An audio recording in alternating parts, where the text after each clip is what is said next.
Bueno amigos, pues hoy estamos aquí para hablar de una de las películas del cine de terror más importantes de la historia, ¿no? Y la que sería literalmente la primera película del género zombie tal y como lo conocemos hoy en día. Con todos ustedes y de la mano del padre del zombie, la película mítica La Noche de los Muertos Vivientes de 1968, dirigida por el señor George A. Romero, Night of the Living Dead. Bueno, esta película, ya digo, fue un hito sin precedentes, por así decirlo, ¿no? No es que reventara por tener un presupuesto enorme ni nada por el estilo. De hecho, la premisa técnica era muy sencillita. Lo bueno que tuvo fue el concepto. Y esta película se hizo en el 68. Entonces esta formaría una saga con otras dos películas más, que serían, pues, El Amanecer de los Muertos, ¿no? Y El Día de los Muertos Vivientes, ¿no? Es decir, una trilogía. Pasa que entre una película y otra hubo mucho tiempo, ¿no? La primera esta fue en el 68 y pasarían 10 años hasta el 78 que George Romero haría la segunda, ¿no? Dawn of the Dead, posiblemente la más mítica de todas, ¿no? Y casi otros 10, que en realidad fueron 7 o 8 años, ¿no? Hasta Day of the Dead, ¿no? El Día de los Muertos, que, bueno, es la más olvidadita de todas, pero tiene su gracia y que se hizo en los 80. George Romero's Day of the Dead, ¿no? O Zombie, como se conocía aquí, perdón. George Romero's Day of the Dead. De hecho se llamó George Romero's porque, bueno, ya sabemos que estamos en los 80, fue la época de la serie B, de las producciones independientes de low cost y bajo presupuesto. Muchos canallas imitadores de Europa, ¿no? Que ponían títulos muy similares a estas cintas por la fama que tenían para captar dinero, ¿no? Hacerlas pasar por la verdadera secuela y tal. Y bueno, eso es, bueno, cosas del cine, ¿no? Cosas de la historia, cosas fantásticas, ¿no? Del cine de antes. Cosa que hoy en día es impensable, ¿no? Y bueno, llegaba esta película. ¿Qué introducía, no? Hasta ese momento, cosa que ya he explicado en el vídeo de géneros, ¿no? De zombie, pues lo que se entendía como un zombie era básicamente una criatura dominada por algún tipo de fuerza maligna, ¿no? Que operaba bajo las órdenes de un señor, ¿no? Más o menos. Y esto pues se trasladaba al cine vudú y el Dr. Caligari y estas películas, ¿no?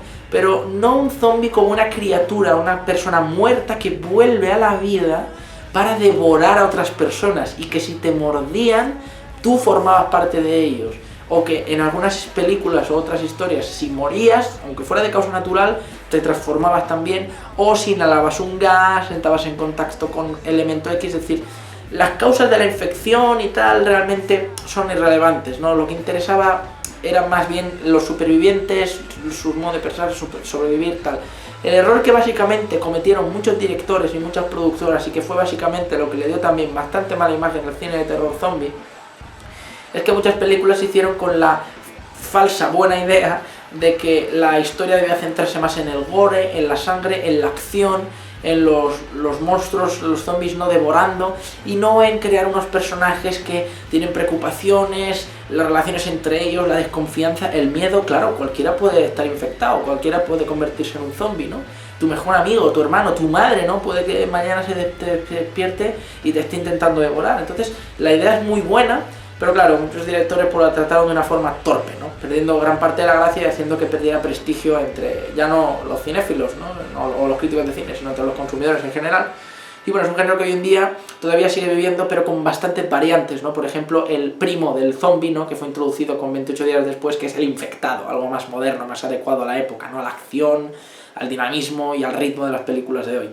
Y esta película, hecha en blanco y negro para ayudar a potenciar el sentimiento de oscuridad y tal que rodea la obra, pues es una cinta que nos sitúa en un cementerio, ¿no? Una chica que está en un cementerio despidiéndose de seres queridos, y de repente pues de las tumbas empiezan a salir zombies que empiezan a atacar a todos Dios, y unas criaturas impalables, no lentas, van por ahí gimiendo y son muy tontas, ¿no? La única noción que tienen es como de equipo, no se atacan entre ellas, y bueno, algunos pues saben romper cosas, tiran cosas, algunos si murió con un arma pues tiene ahí una silla, un bate, lo que sea, una escoba, pero poco más, son seres muy tontos. Así que la chica se refugia en una casa junto con otros supervivientes, y al poco parece que se enteran de que es algo que está pasando a nivel general, ¿no? En Estados Unidos, no se sabe dónde han salido, y la gente acojonada, y mucha gente muriendo, claro, el descontrol, la ignorancia de qué está pasando, de que si no los matas volándoles la cabeza o disparándoles la cabeza no mueren nunca, ¿no? Son como seres muy duros de pelar, pues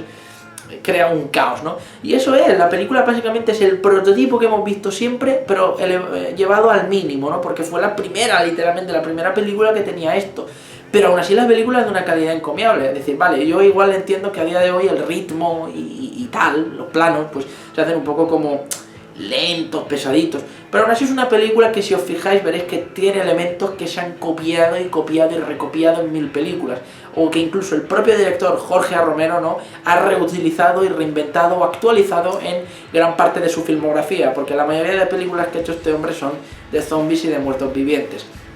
Así pues es una historia de supervivientes, los humanos contra los zombies y poco más. Tiene las 1000 situaciones que hemos visto, que si muerden a este y no queremos matarlo, no, que si habrá una cura, que si no, el listo, el torpe, el precavido, el desconfiado, el que es bueno matando, el que no, un poquito de todo, y es una película que realmente dejó a la gente, no al público, como, oh, hostia, qué aventura, ¿no? Y bueno, esto empezó a copiarse y el propio director Jorge Romero fue añadiendo nuevos conceptos al género con las películas que iría haciendo, ¿no? Porque también tenía esa The Crazies que hizo antes de la secuela de esta Night of the Living Dead, que también tenía su puntillo. Entonces es una cinta que para todo amante del cine de terror, para todo amante del cine de zombies, es, bueno, la primera de todas, es decir, es como empezó todo literalmente. Y incluso si no te gustan mucho las películas antiguas, yo creo que esta, para ser de los 60, es de las más potables y atrevidas que hay, porque tiene unas dosis de violencia y de contexto pues que son bastante atrevidillas para lo que fue la época, también hay que entenderla en eso, ¿no? Música muy típica, fotografía y equipo técnico planillo y actores pues casi desconocidos, pero es una película que tiene mucho más valor del que la gente piensa, ¿no? Así que si queréis darle un intento porque no la habéis visto nunca, pues ahí os recomiendo Night of the Living Dead del 68. Muchas gracias.